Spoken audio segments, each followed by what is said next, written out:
21, and your power play multiplier is 2. Let's take another look at those winning numbers. Remember, there are multiple ways to win. We'll see you back here Wednesday night. Good night, everyone. Live from Augusta, we're watching News 1226 at 11. We have an elevated fire risk heading into New Year celebrations and the cold weather coming as fire crews have battled multiple fires last week. What they want you to know to stay safe in just a moment. We want to thank you for watching News 1226 at 11 on WRDW, WAGT, and now streaming live on WRDW+. I'm Ashley Campbell.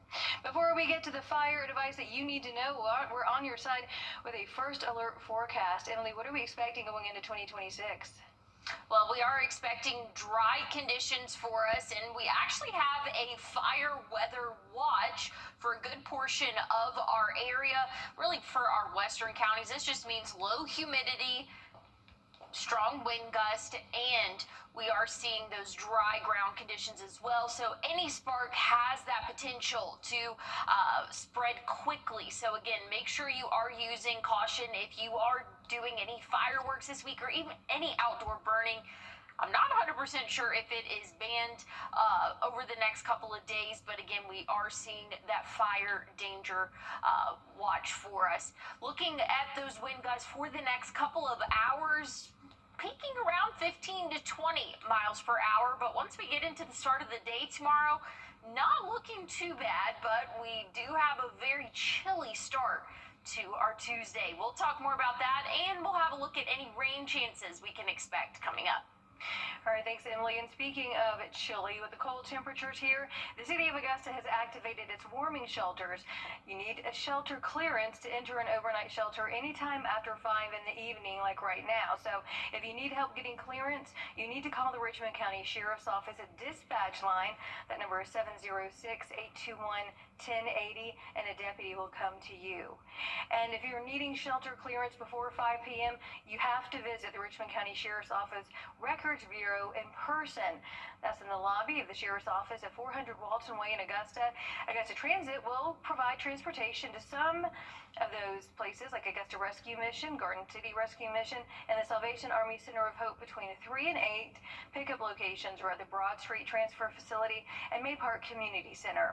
We have the locations of those daytime warming shelters and all of this information for you on our website, WRDW.com, as well as our News 12 app. Just today, we had fires in Aiken County, one in Rich Spring and one near mile marker 8 in South Carolina. These come along with at least 3 brush fires last week. As New Year celebrations approach and cold weather is here, your Ethan Hunter is live at the Safety Alert Desk. He's on your side with advice from fire officials. What are they saying, Ethan? Yeah, well, between the high winds and the dry conditions, North Augusta Public Safety told me that these are the perfect conditions for fires to start and spread, and it doesn't take much to start a spark. With wind whipping across the CSRA and conditions very dry, fire departments around our area are on high alert. Anything that is flammable has potential to be a more serious problem during these dry times than they would normally be. It's dry grass like this that could go up with a single spark, and the high winds can carry it, causing a dangerous situation. That spark can come from anywhere, which especially this week is public safety's #1 concern. We are always on high alert for multiple reasons during the fireworks season, but right now we're also having to look at combating the dry conditions with the fireworks being set off. New Year's fireworks could be a catalyst to bigger fires, with embers, sparks, and burning paper posing threats. We see it anywhere from chains being dragged down the road to cigarette butts being thrown out and discarded in mulch piles or out in the grass. Like this fire from last week, started by a spark set by farm equipment. Multiple brush fires starting and spreading over the past week have kept fire departments busy. Any small fire can be very dangerous very quickly. It doesn't always have to be dry. You always have to be careful anytime you're dealing with anything involving fire. Still, Sergeant Smith says these conditions are a perfect storm for small fires, turning into big problems fast. So how can you keep yourself safe this week? Be aware of any sparks that could be created from dragging chains or mechanical equipment, and call the fire department immediately, even if a fire is small. If you're planning on setting off fireworks this week, avoid doing it near dry grass or plants, or doing it all together. Plus, the South Carolina Forestry Commission warns not to burn outdoors if you don't absolutely have to. So just a couple ways to keep yourself safe this week. Yeah, a lot of valuable information, whether you're celebrating New Year's or just doing daily tasks. So thank you for that, Ethan. Happening now, the South Carolina Department of Natural Resources is investigating after an officer was shot at Sunday morning. They say the officer was shot at repeatedly in Edgefield County. He was not injured. Officials do say that the suspect may have been driving a silver or light blue four-door sedan. If you have any information about this case, call the number on your screen right there, 866. Oh, sorry about that. Have you seen this missing teenager? Moving on, the Columbia County Sheriff's Office says that 14-year-old Yuri Jenkins was last seen around Mill Pond Court on December the 26th. Anyone with information should call the Sheriff's Office. That number is on your screen. Deputies say he's 5 feet 7 inches tall, weighing around 130 pounds. In 2026, the federal government is sending back here at home. We're giving you a bird's eye view of the patch, now just a few months from opening to the public. This is what our Sky 12 drone spotted today. Construction started last March, and over the summer we saw hundreds of trucks full of sod come and go there, and as of August 3rd, the course was fully turfed. Work is largely focused on the clubhouse now, which is going to be near Wrightsboro and Damascus Roads. At last check, we're told that would finish around New Year's, along with the on-course comfort station. The patch is set to open in the spring during Masters Week. All right, grab your phone, take a picture of this information on your screen. We have job openings that are coming to the patch. Last week, the course says positions are coming for golf professionals, cart and shop attendants, food and beverage staff, and greenskeepers. They say if you're interested, you can email thepatch@bobbyjoneslinks.com. New tonight, we now know the winners of the 2025 Festival of Trees. Beautiful trees right there on your screen. The first place winner with 142 votes goes to Iota Lambda Zeta, chapter of Zeta Phi Beta Sorority Incorporated, followed by Trine Development Center's Busy Bakers with 125 votes, and Aiken Master Gardeners with 88 votes. More than 19 trees from businesses were displayed in the festival, and we heard from the tourism supervisor about what she wants the community to take away from seeing those displays. The work you see within your community, these organizations, these are real people. And these are real people who take time out from their day jobs to give back to their community. So just know that when you see a bench or when you see a program being held, these are real individuals who are taking the time to do this stuff. And you can go see the Festival of Trees at the Center for African American History, Art, and Culture in downtown Aiken. The center is open Wednesday, Friday, and Saturday from 10 to 3, and the display that you see here ends this Saturday, January 3rd. Beautiful trees there. Glad they're inside. Wouldn't want to go at night to see them, Emily. Yeah, it is very chilly out there, but the main story, we have a elevated fire risk over the next couple of days. That includes New Year's Eve. We'll talk more about what we can expect coming up. Grab and go at Parker's Kitchen. Fresh baked biscuits and croissants with your choice of crispy, juicy chicken tenders, sausage, bacon, egg, and cheese. Ready to grab and go. Catch the dogs as they...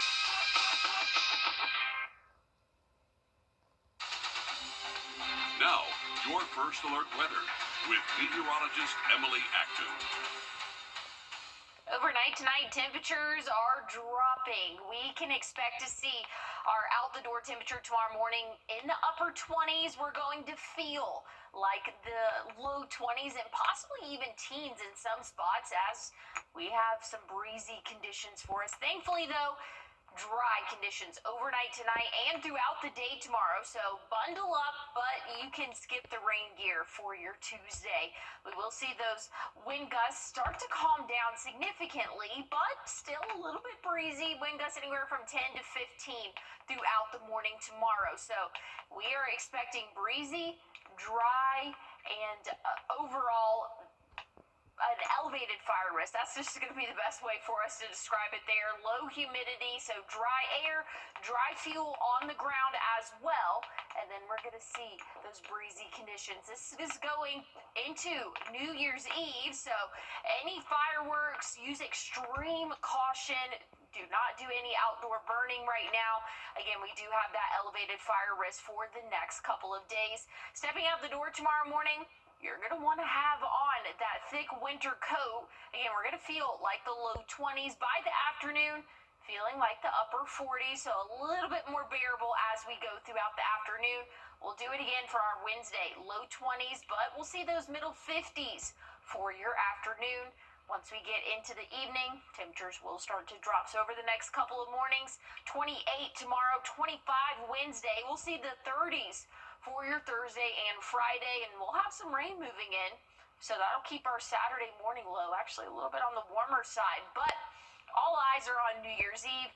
Forecast outside looking nice and clear. We can expect to see temperatures drop into the 30s for us by midnight, right around that 39-degree mark. So it's going to be very seasonal for us as we go throughout our New Year's Eve. New Year's Day not looking too bad, warming up into the 60s. Right around 61, and then we'll see those rain chances start to move in late Friday, but really that more widespread measurable rain will come for our Saturday. I'll have another look at your what to wear forecast coming up. All right, thank you, Emily. Dangerous winter weather slamming so much of the country, not just snow and ice, but hurricane-force winds in some spots blasting the north as the storm system reaches devastating peak strength. Sheila Brewster has more. A dangerous mix of winter weather tonight causing chaos. On Detroit's I-75, a pileup leaving behind this trail of mangled vehicles. State police say more than 59 cars were involved, partially shutting down the highway. There are multiple vehicles involved. And this fiery scene in western Michigan. The county sheriff says this semi crashed off an overpass into the road below. The driver was hospitalized with non-life-threatening injuries. Heavy snow and wind blanketing the Midwest. Zero visibility. At least one person was killed in Iowa. This video shows a state trooper at a 14-car crash. The vehicles directly in front of him are barely visible. Minnesota's governor declaring a snow emergency and authorizing the National Guard to assist crews rescuing stranded motorists. Relentless wind threatening millions. More than 300,000 at one point without power today, from Texas to Ohio and Michigan. Gusts topping 70 miles an hour in Buffalo. Along Lake Erie, this car swallowed by waves. It's the same system that spawned tornadoes across Illinois. Look at the house. Look at the house. Ripping roofs off homes, scattering debris across residential neighborhoods. While the high winds and low visibility brought temporary ground stops and more delays to airports. We should have left a lot earlier. The travel rush for some turning into a crawl. There's so many people, the lines are kind of long. A powerful weather system bringing a brutal end to the year. All right, back here at home with the recent lottery craze. After so many high jackpots this year, some people locally have hit the jackpot playing the Georgia Lottery. A Thompson person winning $10,000 playing Disco Pig's Lucky Coins Friday on the Georgia Lottery app. And all the money raised from the Georgia Lottery benefits education within the state. And as we head to break, we're giving you a live look at Philadelphia and your winning lottery numbers.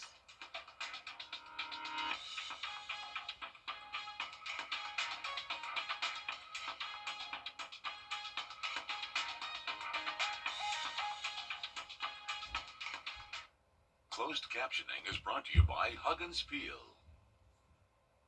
When it comes to choosing a lawyer after an accident, local experience matters. I'm Austin Jackson. I've been helping accident victims in Augusta, Aiken, and the entire CSRA for over 10 years. And I'm ready to help you right now. Call Austin Jackson, the Augusta guy. Enters to your Earl Jones Honda. 2026 is the year to go. To rooms to go, of course. Start the new year with new furniture. Go for fresh new pieces, bold new rooms, amazing sell prices that make it easy to say yes. Whether you go online or in store, go for color, go for comfort, go for savings, and see everything that's possible. Don't just start the new year, style it. It's the Rooms to Go New Year's sale. Was riding down the highway, the logging truck turned, the logs came through, hit me in the head, and hit my daughter-in-law in the face. I had saw Austin's commercial on TV. I looked his number up on the internet, and he got right back to me. Welcome back. The holidays aren't always the most wonderful time of the year. For many Americans, it's a time of isolation. A recent study from the AARP says 40% of adults 45 and older struggle with loneliness, and men have higher rates of feeling lonelier than women. Mental health experts attribute the loneliness epidemic to a, quote, me versus we culture, and a fear of coming across as, quote, needy.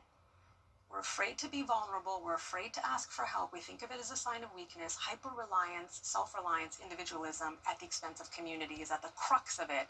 Time management, attention management. We're living in the attention economy, right? So I think all of these things push us to figure it out yourself. Loneliness is an even bigger health concern for seniors. Research shows social isolation significantly increases the risk of dementia, heart disease, depression, stroke, and premature death. Back in September, CBS's Steve Hartman met a 7'3" police recruit chasing a long-lost dream of serving the community. Jerika Duncan reports on an update where he received an unlikely assistant from Shaquille O'Neal. When Shaquille O'Neal met 24-year-old Jordan Wilmore in Kemah, Texas, he didn't expect to meet his match. I actually found out about him through jealousy. I thought I was the tallest, handsomest cop in the world. Shaq, who has several law enforcement titles himself, learned about Wilmore's quest to become an officer and wanted to know more. It's commendable that a kid wants to be a cop. I love cops.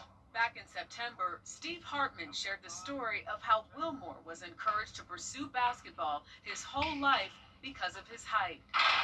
It was hard for me to share like my dreams or, you know, the stuff I wanted to do growing up because it was, well, you just got to focus on basketball because it can make you millions. If you got a phone call tomorrow, the NBA, $1 million, or stay here and be a cop in Texas, stay here. You want to think about it? No. I'll stay here. But after completing the police academy, Wilmore fell short of passing the state exam by 1 point. So Shaq jumped in to help Wilmore rebound. He agreed to pay for Wilmore's expenses for the next 5 months so he can focus on the exam.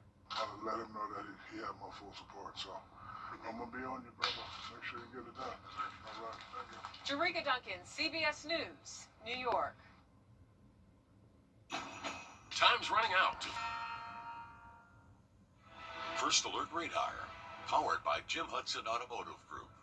From News 12, Road to the Championship. Sponsored by Milton Rubin Superstore. Let's drive, baby, to New Orleans, Louisiana. Thanks to our friends at the Milton Rubin Superstore, we are bringing you unprecedented coverage of the All-State Sugar Bowl. Number 3 Georgia and number 6 Ole Miss meeting for the second time this year with plenty more on the line than just another SEC win. 365 days separate heartache and potential redemption from a young pup making his first career start to a seasoned canine hungry for a taste of sugar. I've had a bad taste in my mouth, to be honest, ever since. I don't really handle losses that well. Monday, the number 3 team in the country stepping foot in the same city where their season ended last year. It's been a long time waiting. It's been a long bowl prep. It's been a long off season, to be honest. Leaving this game last year with a bad taste in our mouth, so it feels great to be back and finally touch down. Kirby Smart, along with his pack of dogs, battle-tested SEC champions and not backing down from another showdown with number 6 Ole Miss. How you play defines what the outcome of the game is. You know, your ability to be explosive, not turn the ball over, win situational football, middle eight. There's all kinds of things in that thing that figure it out, and it really has very little to do with the time before you played them. Gunnar Stockton led the way over the Rebels in October, over 500 yards of offense and 5 total touchdowns, the third of the 9-game win streak that Georgia carries into the Superdome. Yeah, I'd say confidence is the biggest part. That just comes with a bunch of banked reps and games going through a whole season. I'm a lot more confident now than I was last year, and I'm excited to have the opportunity to go play in the Sugar Bowl. By the time your first dinner of 2026 hits the plate, it will have been 26 days since we last saw UGA on the field. Only the turn of a new year will decide whether it could be Georgia's time once again, or if the Dogs will leave the Bayou empty-handed for the second straight year. Well, the winner of the Sugar Bowl will advance to the Fiesta Bowl in Glendale, Arizona, to face the winner of the Cotton Bowl between Ohio State and Miami. If the Dogs make it to the desert, it would be the fourth time that they've reached the CFP semifinals. And while the Sugar Bowl remains a few days out, a different bowl game took place Monday. Georgia Southern and App State slugging it out over in Birmingham, Alabama. This was an interesting game because it took several days for the bowl committee to find an opponent for Georgia Southern. App State stepped up to the plate despite a 5-7 regular season finish. Southern got the victory 29-10 and captured its fourth bowl win in program history. And while it wasn't the greatest year in Statesboro, head coach Clay Helton beyond proud of his team's accomplishment. We were one combined football family out there, and I hope that's what the trend that happens for college football. I hope we set an example as Georgia Southern that this is what pure football is about, that you finish what you start. You go A to B, and I'm proud of these guys for finishing what they started. And just wrapping up in downtown Atlanta, the Falcons get their third straight victory, taking down the Los Angeles Rams 27-24. Now, Atlanta will not be playing the playoffs, but will play one final game this Sunday at home against New Orleans. Well, looking at your what to wear forecast for tomorrow, bundle up as you step out the door. Very cold temperatures for our morning. We'll talk about how cold coming up. Trust Chief Meteorologist Riley Hale for your first alert. The News 1226 First Alert Radar Network. With up to 10 times the resolution of other local radars and technology that can pinpoint right down to your street. First just got faster. Check this out. A crowd gathered in New York's Times Square today for a colorful practice run for the thousands of pounds of confetti that will rain down when the new year arrives later this week. Just a few days before the world-famous ball drops, organizers test launched that colorful confetti you see there in Times Square. The confetti test is preparation for the spectacle millions of people around the world will watch at the stroke of midnight New Year's Eve. This year, for the first time ever, we are setting a world record here in Times Square with nearly 3 tons of confetti. We're going to start off at 10 p.m. with purple and yellow confetti. At midnight, we have a mixture of colorful rainbow confetti. And then, to celebrate America's 250th anniversary year, we're going to have red, white, and blue confetti. 5,500 pounds of confetti. Wow, look at that. This year, as in the past, visitors could go to the New Year's Eve wishing wall to write their 2026 wishes on the confetti that's going to be released when the new year arrives. Hey, why wait 12 hours New Year's Day? Just go to this. It'll be just as fun. Hey, looking at your morning tomorrow, 20s for your low temperatures. It's going to be a cold start, but a nice afternoon. That does it for us. The news picks back up at 4:30 in the morning. If you're an early bird, have a good night. Riding down the highway, the logging truck turned. The logs came through, hit me in the head, and hit my daughter-in-law in the face. I had saw Austin's commercial on TV. I looked his number up on the internet, and he got right back to me. He treats you like family. He makes sure that you know what's going on from the beginning to the end. He sticks by you. You could just focus on your health and getting better. He is an awesome lawyer and a wonderful friend. We are